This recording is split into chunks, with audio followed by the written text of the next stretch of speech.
Olá, pessoal! Bem-vindos ao podcast Sonho Bem-vindo. Eu sou a doutora Larissa Matsumoto, médica ginecologista e obstetra, especialista em reprodução humana e faço parte do time da Clínica Vida Bem-vinda. Esse podcast é produzido pelo Arte Academy com o apoio da Clínica Vida Bem-vinda e tem como foco trazer para você o que há de melhor e mais atualizado na ciência da reprodução humana com a nossa experiência clínica do dia a dia.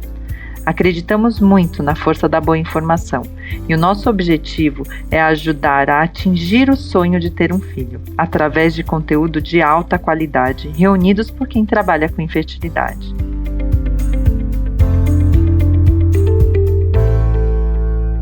Olá, pessoal! Bem-vindos ao podcast Sonho Bem-vindo. No episódio de hoje, eu vou receber a doutora Natália Regi. Ela é médica, ginecologista, especialista em reprodução humana, formada pela Faculdade de Medicina de Jundiaí, fez residência médica em ginecologia e obstetrícia no Hospital Pérola Baiton, possui título de especialista em ginecologia e obstetrícia pela Febrasgo, é especialista em reprodução humana pelo Hospital das Clínicas da USP, membro da Sociedade Paulista de Ginecologia e Obstetrícia, que é a SOGESP, e atualmente é médica da Clínica Vida Bem-vinda e do Centro de Reprodução Humana da Faculdade de Medicina da USP. Atua em ginecologia na Polícia Militar de São Paulo também, como concursada. Oi, Natália, tudo bom? Seja bem-vinda ao nosso podcast. Oi, Lari, tudo bem? Obrigada pelo convite. Vamos lá começar nosso bate-papo aí sobre quantos óvulos serão necessários para o nosso tratamento de sucesso. Hoje nossa conversa vai ser muito disso. Quanto que da FIV, o que na FIV a gente consegue melhorar numa fertilização in vitro para que a gente tenha ali, o tão esperado embrião euploide e com isso chances de gravidez. Então vou te começar perguntando qual que é a probabilidade de sucesso numa fertilização in vitro, em um tratamento de fertilização in vitro, o que a gente avalia para que a gente tenha chance de sucesso e o que pode influenciar esse resultado? O tratamento da fertilização in vitro, ele é um dos possíveis tratamentos que a gente pode oferecer para o casal que está tentando engravidar. É um tratamento de alta complexidade que normalmente ele está indicado para as pacientes que podem ter alterações tubárias ou que já fizeram algum outro tipo de alteração de tratamento anterior e que não tiveram sucesso gestacional. E existem diversas indicações e que aí é avaliado caso a caso. A taxa de sucesso desse tratamento, ela é relatada e relacionada em termos de nascidos vivos pelo ciclo ou pela transferência de embriões. E ela gira em torno dos 45%, 50%, podendo chegar até uma taxa de sucesso de 60%. Existem vários fatores que podem influenciar nessa taxa, e o principal deles é a idade materna, que está relacionada à qualidade do óvulo. Mas, como, por exemplo, a qualidade seminal e a receptividade endometrial, também são alguns outros fatores que também podem ter uma influência nesse sucesso gestacional. Nath, você falou de uma taxa de sucesso que varia entre 40% a 60%. Quando que a gente teria essa taxa de sucesso perto de 60%? Essa taxa de sucesso perto de 60% seria quando a gente tivesse um embrião euploide, ou seja, um embrião que a gente considera saudável, com os 46 cromossomos, sem nenhuma alteração cromossômica. Então, essa taxa ela aumenta se a gente chega neste embrião, que é o embrião biopsiado no caso. Você falou que para a gente ter ali a taxa de sucesso estaria diretamente relacionado a um dos fatores mais importantes que a gente sabe, e é realmente a idade da mulher, né? E como a gente pode saber se, independente da idade da mulher, se esse óvulo tem qualidade ou não? E o que a gente define assim como uma qualidade de óvulo, né? O óvulo, ele é uma célula muito complexa que ele vai além somente das características cromossômicas. Ele tem muitas organelas e moléculas que elas se estruturam para o desenvolvimento do embrião, mas para a gente avaliar a característica dele e a qualidade dele, a principal dela é analisar o número de cromossomos. Um óvulo ele deve conter 23 cromossomos, que quando fecundado com o espermatozoide, vai formar um embrião de 46 cromossomos. Então é esse número que a gente espera encontrar num embrião, tá? Qualquer contagem diferente dessa já nos sinaliza de que aquele embrião ele é possivelmente alterado. Tá? A idade materna, justamente, é o que vai influenciar muito nessa característica da qualidade do óvulo, na contagem de número de células de cromossomos que a gente espera encontrar. Qualquer alteração nessa contagem está diretamente relacionada ao desenvolvimento embrionário e que pode ou não vir alterada. Então, assim, a qualidade do ócito, ela vai afetar profundamente a fertilização, a sobrevivência daquele embrião e a manutenção da gestação e o seu desenvolvimento futuro. Então, é necessário identificar esses fatores de qualidade de óvulo para a gente poder formar embriões saudáveis e aumentar as taxas de sucesso do tratamento de fertilização. Você sabe que eu uso como definição, uma vez eu vi no congresso, que qualidade de óvulo a gente consegue avaliar mesmo só depois que a gente tem o bebê nascido em casa, né? E a gente fala, porque, por exemplo, mesmo em embrião biopsiado, ele pode ter um risco, né? Você falou até da manutenção da gestação, ele pode ter um risco de aborto e isso aumenta o embrião normal, geneticamente, mesmo biopsiado, ele aumenta o risco de aborto com o aumento da idade. E aí eu queria saber de você, Nath, a idade da mulher é o único fator que pode alterar essa qualidade dos óvulos, né? Tem algum outro fator que possa alterar a qualidade, ou a idade é realmente o mais importante? Então, hoje, pelos trabalhos que a gente tem publicados, a gente sabe que a idade é, sim, o grande preditor, ou melhor, o principal preditor relacionado com a qualidade do óvulo e, consequentemente, do embrião. Tá? Então, a gente já sabe que com o avançar da idade, a mulher tem uma perda da qualidade dos óvulos. Mas existem alguns outros fatores, como, por exemplo, o sobrepeso, a obesidade, até mesmo baixo peso, a ingesta de bebida alcoólica, o fato da mulher ser tabagista ou não, se ela é sedentária, que também podem influenciar nessa qualidade. Mas o principal deles, realmente, que tem um grande impacto, ainda continua sendo a idade materna. Por isso que, muitas vezes, a gente fala para as pacientes que não tem o desejo materno atual, nos dias de hoje, por diversas outras questões, ou se ainda tem dúvidas, né, de se um dia quer ou não ser mãe, ela fazer o congelamento numa idade mais jovem, porque dessa forma ela vai estar preservando essa qualidade daquele óvulo, diferente de se você fizer um congelamento ou um processo de estimulação numa idade mais avançada, em que as chances de ter uma alteração naquele óvulo é maior. Inclusive, tem trabalhos que justamente mostram isso, né? Que eles relacionam a idade da mulher com a porcentagem da gente ter pelo menos um embrião normal, ou seja, um embrião euploide. Então, assim, por exemplo, uma paciente de 35 anos, ela tem uma chance de ter 65% a 70% de ter um embrião normal. Aos 45, aos 38, essa chance já cai para 50%. E aos 40, em torno de 40%, e aos 43, uma taxa de 20% de se ter um embrião normal. Então, a gente vê que gradativamente a gente tem essa perda dessa qualidade do óvulo com o avançar da idade. A manutenção da qualidade, você falou, né? A única forma de manter a qualidade dos óvulos é congelando os óvulos. E aí, claro, né, com a idade mais jovem, você vai ter preservado a qualidade e vai ter a questão da quantidade também, né? Que a gente sabe que ali, perto dos 37 anos, a gente já perdeu cerca de 90% da nossa reserva ovariana em quantidade. Então, quanto antes você acaba fazendo esse tratamento de preservação de fertilidade, claro que não tão cedo, né?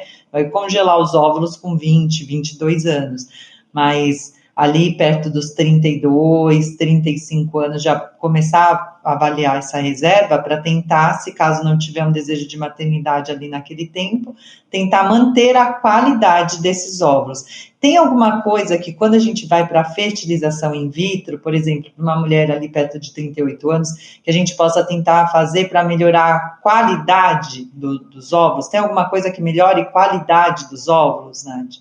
Eu sei que até você já gravou um podcast com o Oscar sobre isso, né? Exatamente, Lari. A melhora da qualidade, ela está relacionada bastante ao estilo de vida que essa paciente tem. Então, por isso que a gente bate na tecla das pacientes terem um estilo de vida saudável, ou seja, com uma dieta balanceada, com alimentos ricos em fibras, evitar alimentos processados, fazerem atividade física, né, de 3 a 4 vezes por semana. E, claro, para aquelas pacientes que fumam, diminuir a quantidade de cigarros e até mesmo parar de fumar, porque isso tem um impacto na qualidade dos óvulos. Como a gente vem falando, infelizmente, o principal fator é a idade materna. E, infelizmente, com relação a isso, a gente não tem o que mudar. É natural a gente envelhecer e, com o tempo, realmente as nossas células também envelhecem. Por isso, essa questão bastante que a gente até já falou do congelamento dos óvulos ser realizada o quanto antes, porque o impacto é maior e infelizmente, a gente não consegue mudar esse fator com relação a isso, né? E depois de uma estimulação, de uma captação, né, quando a gente vai realmente avaliar a qualidade, quantos óvulos a gente fertiliza e quantos óvulos seriam necessários para que a gente tivesse um resultado, assim, de acordo com a idade, já pensando que essa qualidade já está comprometida por conta da idade, Nath? O número de óvulos fertilizados, Lari, ele vai depender bastante da reserva ovariana da paciente e quantos óvulos a gente vai ter no final do processo de estimulação daqueles folículos. Esse número ele é algo bastante discutível com o casal, porque podem ser todos fertilizados ou até mesmo uma parte deles fertilizada e o restante congelada de forma que a mulher mantenha somente o material genético dela congelado, né? Somente o óvulo congelado, sem ter sido fertilizado com o sêmen do parceiro, tá? No entanto, quanto mais óvulos a gente tiver, mais chances a gente vai ter de formar um embrião e, consequentemente, maiores serão as taxas de sucesso gestacional, tá? Em um estudo recente também, teve justamente essa correlação, né? A quantidade de óvulos que são necessários para a gente ter um embrião, pelo menos a chance de um embrião normal e a chance de gestação, tá? Então, nesse trabalho, ele mostrou que, por exemplo, para a gente ter 80% de chances de sucesso gestacional, aos 30 anos, a gente precisaria de 4 óvulos para a gente ter um embrião. Aos 36, a gente já precisaria ter 10 óvulos no final do tratamento para ter um embrião com chance possível de gestação. Aos 35, a quantidade seria em torno de 15 a 18 óvulos e aos 40, 22 óvulos. Ou seja, mais uma vez, né, com o passar da idade, a gente precisa de uma quantidade maior de óvulos no final do tratamento para a gente aumentar a nossa chance de conseguir um embrião que nos resulte numa taxa de sucesso gestacional considerável. Claro que isso acaba variando, né, de caso a caso, e por isso que é necessário, com o seu médico, realizar um planejamento, uma meta do que é necessário e o que para o paciente é alcançável para o tratamento ter um sucesso, né? Inclusive, para as pacientes que têm uma reserva mais baixa, que a contagem de folículos já é mais baixa, já existem protocolos de estimulações seguidas para a gente poder melhorar as taxas de sucesso, ou seja, em vez da paciente fazer somente uma estimulação, ela é submetida a várias estimulações para que no final dessas várias estimulações a gente consiga um maior número de óvulos e assim ter melhores taxas de sucesso do tratamento da fertilização. E a gente vem falando aqui, né, Nath, essa questão da queda da qualidade e queda também na quantidade. Então, acaba que uma curva inversa do que é o que a gente tem no ovário em relação ao que a gente precisa para que tenha uma taxa de sucesso boa, né?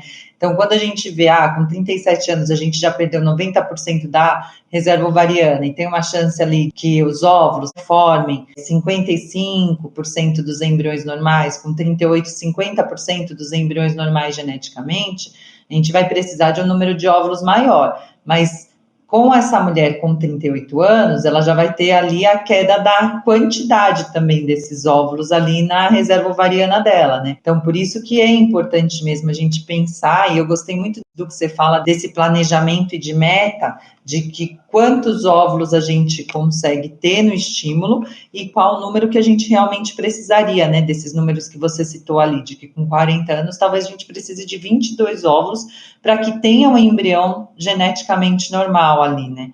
um número muito alto e dificilmente, assim, eu não lembro de uma paciente com 40 anos ou mais que tivesse tido em uma captação 22 óvulos. Já tive paciente com 16, mas com 22 em um estímulo, eu realmente não lembro com 40 anos, ao passo que 35 anos, 20 óvulos, a gente tem várias mulheres que têm, né?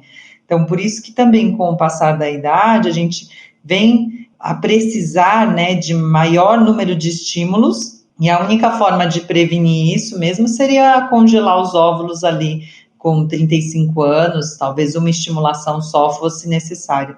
Tem um estudo que eles fizeram, né, que eles compararam as mulheres que congelaram com 35 anos ou antes disso, e as mulheres que fizeram a FIV com 42 anos. Se não me engano, eles compararam a taxa de sucesso dessas mulheres que vieram buscar os óvulos com 35 e o número de estímulos que as mulheres com 42 anos precisariam.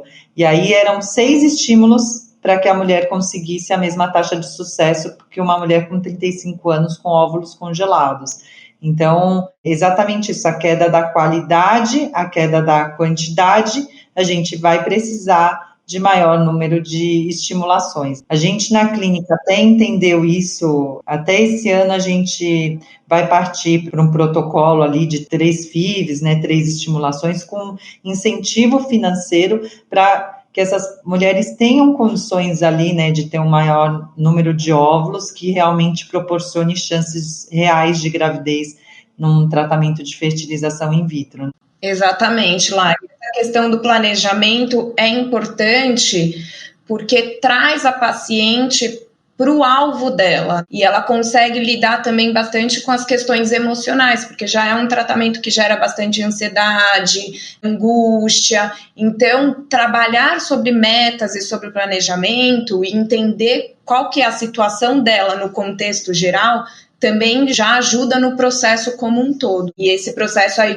das estimulações seguidas ser realmente individualizado e visto em cada caso para elas entenderem como pode chegar aos melhores sucessos gestacionais aí, que é o nosso objetivo sempre. E aí, Nath, uma coisa que a gente tem que até é um mito, né? Que, eu vou tomar os hormônios na fertilização in vitro, eu vou produzir mais óvulos. É o que todo mundo pensa. A gente vai usar as medicações para estimulação ovariana, a gente vai ter um número maior do que teria naturalmente, que seria 1. Mas isso tem um limite. Queria que você explicasse um pouco também essa questão do mito. Eu vou estimular os ovários, eu vou usar as medicações, eu vou ter um número ali de óvulos que eu preciso na fertilização. Queria que você explicasse um pouquinho sobre esse mito que ronda, né, a estimulação ovariana. O início da estimulação ovariana, ele se baseia muito no ultrassom que a gente realiza. E nesse ultrassom, a gente faz a avaliação dos folículos. Então, a gente faz a contagem desses folículos. Quando a gente dá o hormônio para essa paciente, é uma dose suprafisiológica do que o nosso próprio corpo produz. Então, ele acaba estimulando os folículos que já estão aparecendo naquele mês, naquele período menstrual. Claro que a cada mês varia essa contagem, mas são aqueles que a gente visualiza no ultrassom quando a gente vai começar o estímulo.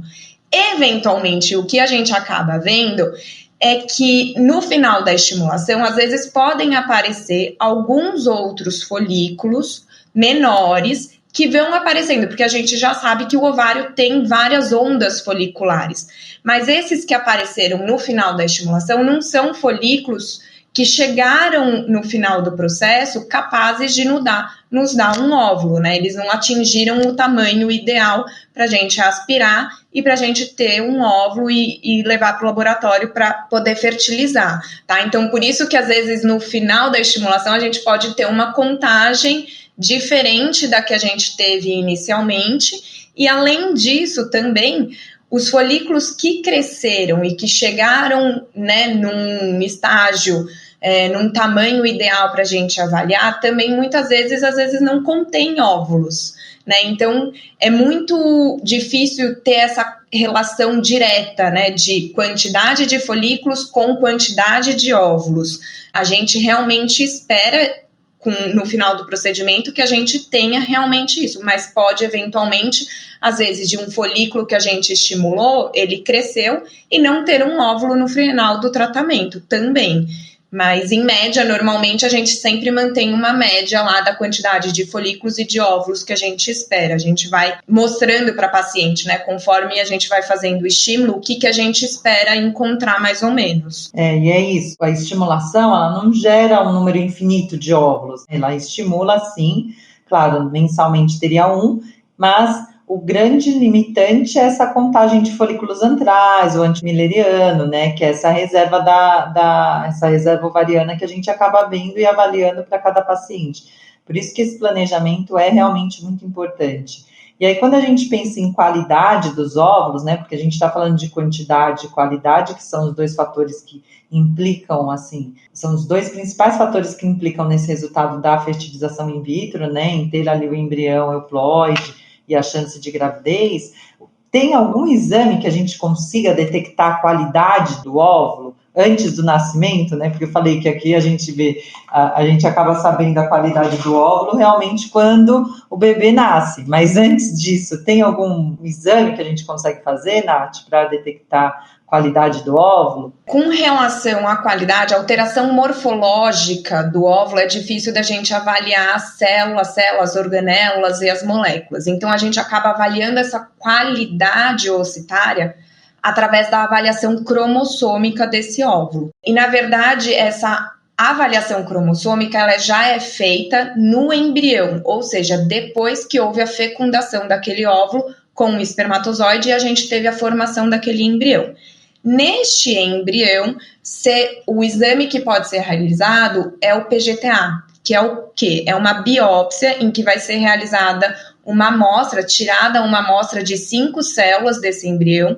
Essas células serão analisadas num laboratório de genética e a gente recebe um laudo. E nesse laudo vem justamente a contagem de cromossomos que a gente espera encontrar neste embrião. O que é o normal que a gente espera encontrar? 46 cromossomos, ou seja, 23 que vieram do homem e 23 que vieram da mulher. Se a gente vê alguma alteração nessa contagem, a gente sabe que é um embrião possivelmente alterado.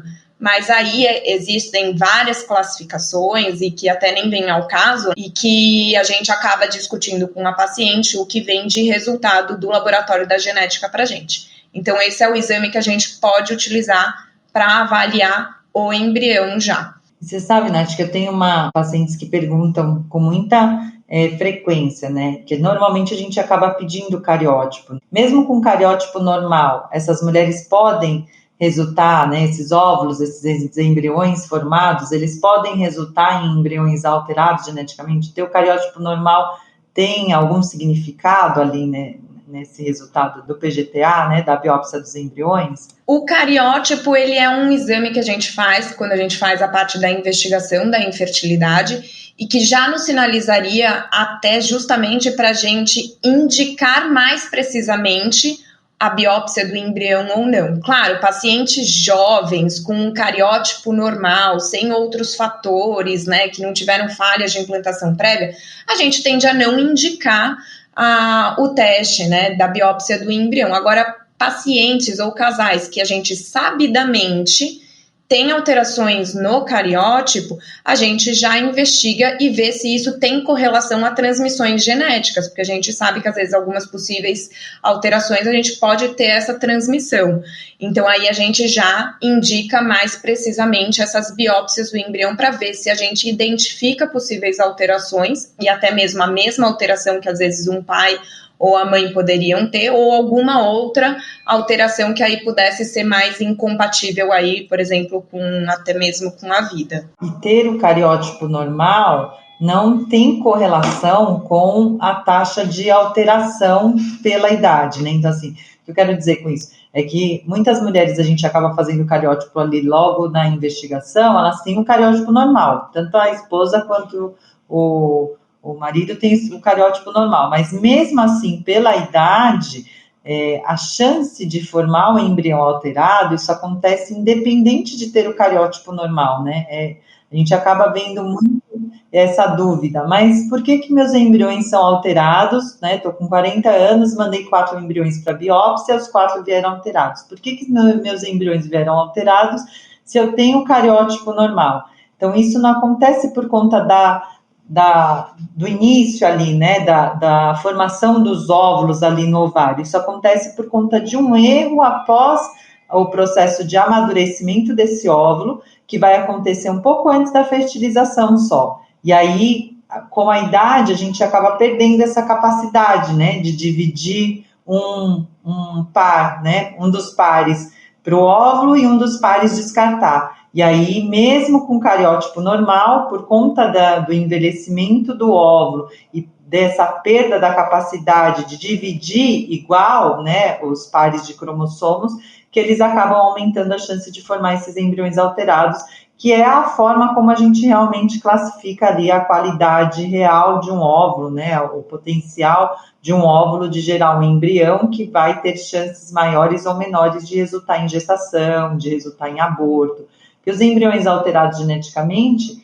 nosso maior receio não é que nasça com síndrome de Down, né, que é um receio popular ali depois dos 40 anos, é realmente que não resulte em gestação ou que resulte em aborto, né? Exato, é o tratamento. Às vezes uma paciente tá lá com os 40 anos de idade, né, que já passou por vários tratamentos e não teve sucesso gestacional e que, não, por exemplo, não tinha feito a biópsia do embrião, né? Provavelmente os embriões que ela transferiu anteriormente eram embriões alterados, que justamente iriam cursar com esse resultado final de um aborto, né? E aí fazer a biópsia é justamente, às vezes, otimizar isso e já transferir um embrião que a gente saiba que é saudável, né, cromossomicamente saudável, e que pode nos dar uma taxa de sucesso maior do que a gente realmente espera. Mesmo com todas as críticas à biópsia aí, né, que não vem ao caso, né, nesse podcast, mas a gente pode depois gravar um podcast só de PGT-As e as suas questões, mas a grande questão do PGT-A é isso, é oferecer maior chance de sucesso por transferência. Tem uma mulher de 40 anos, se a gente pensar, tem chance de 35, 30, 40% de chance de formar um embrião normal geneticamente. Se eu tenho 4 embriões, eu vou ter 1 ou 2 normais ali, né? Vou ter 1 normal. Eu vou passar por 4 transferências para que eu tenha uma transferência com real chance de gravidez. Então, é justamente isso, poupar essa mulher de transferências que provavelmente não resultariam em gestação ou que resultariam num risco maior de aborto. A biópsia, claro, não é 100% de chance de gravidez, né? Como a gente falou no início do podcast, que um embrião biopsiado tem ali uma chance de 60% de implantar, isso é resultado do nosso laboratório, e não é 100% de resultado que não vai causar um aborto, né? A gente acaba vendo numa porcentagem muito menor, mas acaba acontecendo por conta disso que você até levantou, né, que existem outras organelas, outras coisas que a gente acaba não conseguindo avaliar tão bem, né, e mesmo o endométrio, né, o fator dali que pode influenciar nessa evolução da gestação. E aí, Nath, eu queria que você comentasse um pouco se existe algum fator na estimulação que possa interferir na qualidade de óvulos, na quantidade de óvulos, na taxa de óvulos maduros. Se tem, durante a estimulação, durante o tratamento, quais são os possíveis obstáculos aí que a gente pode ter para ter assim, um resultado mais baixo do que o esperado em números lá, né, quando a gente iniciou o ciclo? Então, durante a estimulação, a gente observa que, assim, quando a gente inicia, a gente tem uma contagem de folículos e a gente inicia com uma medicação. E durante esse processo de estímulo, a gente vai fazendo ultrassons para justamente verificar se aqueles folículos estão respondendo à medicação que a gente está utilizando. E às vezes, em alguns casos, a gente pode ver que a paciente, ou seja, o folículo, ele não respondeu à medicação, né? Isso por quê? Por diversas causas, às vezes por uma receptividade do hormônio, e aí a gente pausa o estímulo e aí troca a medicação, que a gente pode ver que tem essa alteração. Tem mulheres que respondem melhor a uma certa medicação, outras que respondem a outras. Então, assim, o protocolo ele nunca é o mesmo, né? A medicação nunca é a mesma para a mesma paciente.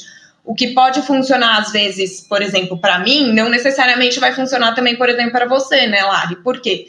Cada uma tem a sua individualidade e isso se reflete justamente na medicação que a gente usa e como o nosso ovário vai responder, né? Eu costumo brincar e falar que o ovário, ele manda em absolutamente tudo. É quando a gente vai começar o tratamento, é como vai desenvolver os folículos, se eles estão crescendo como a gente realmente espera que a gente está crescendo. E a gente observa que muitas vezes a gente acaba saindo ali do que a gente imaginou, justamente por ter esses obstáculos ali na nossa frente. E aí a gente tem que realmente parar e reavaliar tudo e aí propor outras formas para recomeçar um estímulo que a gente tenha melhores taxas de sucesso, porque não adianta a gente fazer um estímulo, a mulher tem um potencial grande, digamos, né, com uma contagem de folículos grande, mas que a quantidade de folículos estimulados esteja sendo abaixo do ideal que a gente espera para aquela mulher. Então, aí a gente também tem que saber a hora de parar e retomar o estímulo, seja ele ou às vezes com a mesma medicação, ou às vezes trocar a medicação para otimizar o tratamento. Isso que você falou, Nath, até assim, essa mulher não pode perder as esperanças caso a gente dê essa pausa, né? Eu costumo dizer que não necessariamente é um cancelamento de ciclo, né? Que às vezes a gente pausa e retoma o ciclo ou naquele ciclo mesmo, ou retoma num ciclo seguinte. Ontem eu fiz uma captação de uma paciente que eu tive um ciclo que a gente cancelou mesmo, porque eu fiz a pausa, voltou, tinha uma quantidade de folículos super baixa ali em desenvolvimento, se não me engano era 4. Aí agora a gente fez um protocolo de dupla estimulação. Então, primeira fase do estímulo a gente teve 7 maduros, foram acho que 9 captados, 7 maduros, e agora ontem a gente teve 14 óvulos captados, 12 maduros. Então, nem sempre o fato de cancelar um ciclo, e ela é uma paciente de baixa reserva ovariana, mas a gente fez esse ciclo emendado, né, da dupla estimulação. Então, nem sempre o fato de ter cancelado um ciclo é um ciclo, essa mulher tem que perder as esperanças, porque muitas vezes a gente está cancelando aquele ciclo ali para, claro, ter um resultado melhor num ciclo subsequente, né? E a gente sempre pensa também que pode acontecer, por exemplo, uma baixa taxa de maturação, né? Às vezes, desses 14 óvulos captados, você tem uma taxa de maturação ali que a gente sempre espera perto de 80%. Se eu tiver uma taxa abaixo de 70% ou perto de 50%, ou até nenhum óvulo maduro captado, isso compromete muito o resultado, né? A gente vai pensando, né, na estimulação que você falou, o ovário manda, a gente vai pensando na estimulação, na medicação que a gente vai usar para tentar amadurecer, no tempo, né, que esses folículos vão estar ali num tamanho adequado para a captação. Isso tudo é mesmo dia a dia durante o estímulo, e nem sempre o fato de cancelar um ciclo significa que tá tudo, né, foi tudo por água abaixo, né? E, Nath, aqui das consequências da fertilização in vitro, né, a gente falou muito de resultado, né, de risco ali, agora até de cancelamento, mas e para paciente que tem uma resposta altíssima, né, aí uma hiperestimulação ovariana? Quando a gente pensa que essas pacientes, por exemplo, paciente de 40 anos, que eu vou propor ali 2 ou 3 tratamentos, se ela tem uma reserva ovariana boa, ela está sob um risco maior de passar sob estímulo se a gente emendar os ciclos? Como que isso acontece? Como que você conduz normalmente uma paciente que você sabe que vai precisar de um número maior de óvulos, mas que tem ali um risco maior de hiperestimulação ovariana? A síndrome da hiperestimulação ovariana, ela é uma consequência, né, uma complicação do tratamento de estimulação ovariana, que é uma resposta exacerbada aos hormônios que a gente dá durante essa estimulação. Ela está relacionada bastante com a quantidade de folículos que a paciente tem, com a quantidade de folículos que serão estimulados. E de acordo com a literatura, o número de folículos que pudesse nos sinalizar que a paciente poderia ter essa síndrome estaria por volta aí dos 20 folículos, ou seja, uma contagem de folículos maior ou igual a 20. Mas a gente, na prática, já viu e já presenciou casos que mesmo o paciente com uma quantidade menor de contagem de folículos também tem um risco para o desenvolvimento dessa complicação. E aí existem alguns outros fatores de risco que já nos sinalizam e que já nos fazem ficar atenta para talvez ou não o desenvolvimento dessa complicação. E quais seriam eles, né? Mulheres magras, mulheres jovens, com antecedentes de já terem tido tratamentos de fertilização que resultaram nessa complicação, a contagem propriamente de folículos de mais de 20, um AMH alto, e aí alto a gente consideraria aí maior do que 3, pacientes até com síndrome do ovário policístico. Então, esses fatores, eles já nos levam a ficar mais atentos para como a paciente vai responder às medicações. E durante o estímulo, claro, a gente lança a mão de algumas medicações para fim de minimizar já a ocorrência dessa complicação. É com certeza que a paciente não vai ter essa complicação usando essas medicações? Não, não é. Ela pode vir a ter, mas o quadro sintomatológico dela provavelmente vai ser muito mais leve do que se ela não utilizasse essas medicações para poder diminuir os riscos da complicação, né? Então, assim, o importante num quadro ou a gente pensar que a paciente possa ter a síndrome do hiperestímulo é a gente identificar esses fatores, estar atento durante o processo de estimulação e ir conversando com a paciente sobre o que está acontecendo e o que pode vir a acontecer, porque a paciente ela vai nos sinalizar justamente o que ela está sentindo e assim, dessa forma, a gente consegue tomar as medidas o quanto antes para controlar essa complicação. Perfeito, Nath, é isso mesmo, acompanhando de perto que a gente vai saber se essa mulher está mais sob risco de hiperestimulação ou mais sob risco de uma baixa resposta ali em relação ao que a gente estava esperando, né? Acompanhamento dia a dia, a mudança no protocolo, né? Realização dos exames, né? Para as pacientes que a gente acaba vendo, né, que precisam de uma maior necessidade de óvulos ali, que seria mais do que 38 anos, até o hiperestímulo não acaba sendo tão frequente, né? O que a gente acaba se deparando mais, nosso desafio maior na hiperestimulação ovariana nessas mulheres é justamente precisar de um número maior de óvulos do que o ovário pode fornecer, né? Então, só para que essas mulheres fiquem realmente seguras em relação a isso, né? Que a gente vai estar acompanhando dia a dia e que quando a gente pensa ali na baixa reserva, o hiperestímulo até é uma contradição, porque a gente vê como maior fator de risco é o que você falou, ter uma reserva ovariana muito maior do que a média da população até, né? Então, gostaria de te agradecer, Nath, pelo tempo, pela essa conversa aqui no nosso podcast Sonho Bem-vindo.